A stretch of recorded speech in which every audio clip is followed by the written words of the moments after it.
Hi, everybody. Landry Ethredge here with Ethredge Counseling Group and with Dr. Etta Gant here today to talk about a very common experience, and that is anxiety. I'm curious what percentage of clients that you get would you say experience anxiety or have a problem or struggling with anxiety? Mm, yeah, I would definitely say most are at least experiencing it in like some capacity. Maybe not like having that be like their major problem, but most, I would say at least 80% are experiencing some level of anxiety along with everything else they may have going on. Yeah, I would probably say the same thing. It's so many people, and I feel like even too since COVID, I feel like it's ramped up too. Mhm. A lot of Mhm. people with health anxiety, social anxiety. There's so many different places where that can kind of present itself. Yeah, absolutely. What have you kind of seen as the common themes when working with people with anxiety? Yeah, so I feel like two of the most common ways I see anxiety are anticipatory anxiety, like before an event Mm, or something, and then like self crippling anxiety after an event. So, mm, um, the anxiety that comes up before something, it doesn't have to be an event. I'm just saying, like before something in general um, is the anxiety that's like, this is going to be terrible. I'm feeling so overwhelmed. What's going to happen? What if this happens? What if that happens? And that anxiety could prevent someone from getting out the door to do that thing, mm. which then that cycle will then escalate because fear will start to build around the thing that they aren't able to go do. Maybe it's meeting Yeah, up so with. that like fear about the thing that's coming towards them, kind of Mm-hmm. worry or preoccupation with it kind of Mm-hmm. gets in the way of people being able to maybe live a normal life or do the things that they would normally enjoy doing. Totally. Whether it's going to work, going to a social thing, something really specific. And especially if that anxiety gets to the point where they can't go do that thing, then it just continues to build and they might even start getting anxiety about having anxiety about the thing. Mm, Um, and mm, like, for example, flying or something like that. Then they just get anxious about the anxiety they might have about flying. And so it just really builds on itself. And that's when, well, anxiety is almost always like pretty insufferable. Sometimes it's right. smaller and more healthy and manageable, but even though it is really common, it's kind of turned into, oh well, everyone has anxiety, but we forget about how truly like insufferable it can be at times when it overwhelms Mhm. us. So you're saying there's anticipatory anxiety, and then what's the other?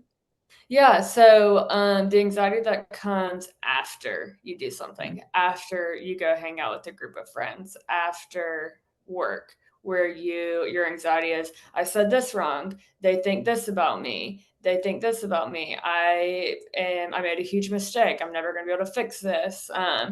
So much to the point where guilt, anxious thoughts, self doubt about everything you said and did might keep you up all night.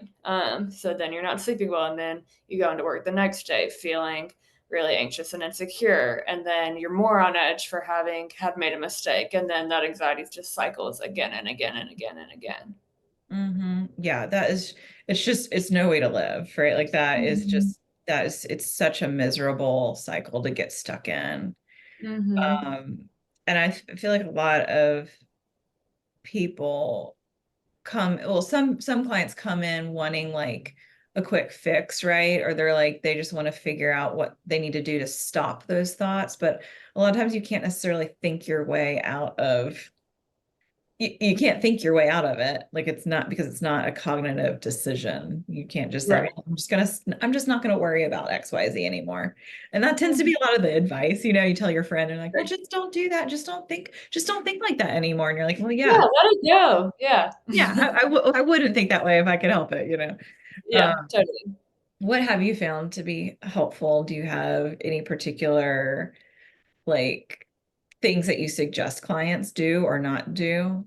Sure, yeah, so there's I think it's 2 things too that, like, help manage anxiety. And so one is yeah, doing certain things that can help like reduce the anxiety overall. And that doesn't mean like that's like out thinking the anxiety, but usually it's doing something physical or emotional, creative, meditative, something that connects you to your body, or and connected to yourself to help reduce the anxiety, or things that just help manage stress too. So the anxiety is not as intense. So, like running, exercising, cooking, journaling, being with friends, things like that, can help to reduce things overall. I mean, exercise and creativity are great at reducing anxiety.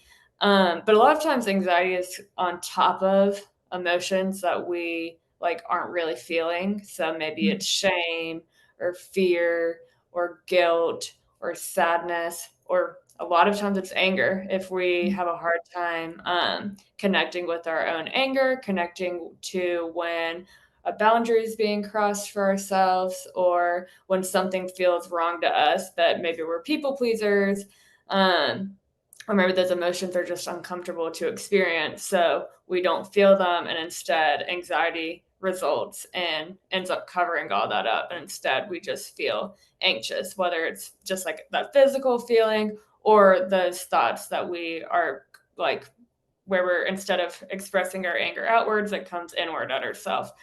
I'm Yeah. doing something wrong. I'm the problem, stuff like that. So, doing things that get you into your body so you can connect with yourself, so you can feel your emotions better. Um, Both of those help with anxiety a lot. Yeah. Yeah. So, I mean, yeah, exactly. Everything you're saying. Yeah, like doing something physical can kind of use it's sort of like giving your body an outlet for all of that pent up adrenaline or cortisol. It needs to kind of be used up physically, but Mhm. also can kind of help, like, sympathetic, parasympathetic states. It can kind of help you switch from one to the other, Mhm. tapping into creativity. Um, and I know those kinds of suggestions can sound like band-aids, like, oh yeah, just go run or do some yoga, but it really does have an effect on our like on our nervous system on a really deep level. It really is Mhm. not just a band-aid. It really is an important Mhm. like habits to cultivate. Like Mhm. we drink water every day, we eat food every day. We also need to move every day to like Mhm. uh Yeah. help that stuff up. And then doing those things can help you connect more to your true self and what you actually want. Because a lot of times, again, anxiety is resulting out of something that feels like out of alignment or like a real fear. And maybe that real fear about going to meet up with friends from lunch is connected to something from the past. Mhm. And then, but having not connected to the fear of that thing from the past results to the anxiety of the present. Mhm. But it's hard to even get there to connect those dots when your nervous system is so jacked up and you're so anxious that you cannot be present with yourself at all.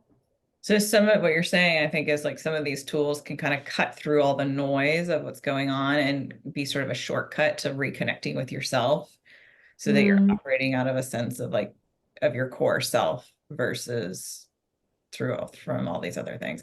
Totally agree with you too about like when you're not able to express anger or um operate within the boundaries that feel right to you. Anxiety is a very even appropriate feeling to feel when you can't live like authentically the way that you want to. Like mhm, anxiety is sort of can be sort of an ally in that it's sort of like the flag is being your body's waving the flag really hard saying, "Hey, hey, hey, your boundary just got crossed," or "Hey, hey, mhm, hey, you need to speak up for yourself," or we need you to advocate for us," or something like that. And anxiety mhm. can be a good like uh yeah, flag.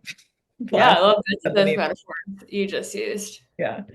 Yeah. Um, yeah, but yeah, anxiety is a tough one and so common. I think also too, we're so disconnected from each other. A Mm, lot of people don't have too many relationships where they feel super safe, where they can really be their authentic selves, where they can mess up and know they're still accepted. mhm, And I think that creates a lot of anxiety about, well, I need to be perfect or I can't mess up because then I'll be rejected. A lot mhm. of us are really craving, I think, deep connections where there's a lot of emotional safety.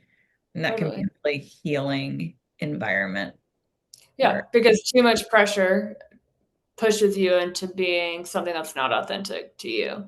And then the anxiety hits of having to be this thing that is maybe not authentic to you. mm-hmm. And now, and panic is closely related. Mhm.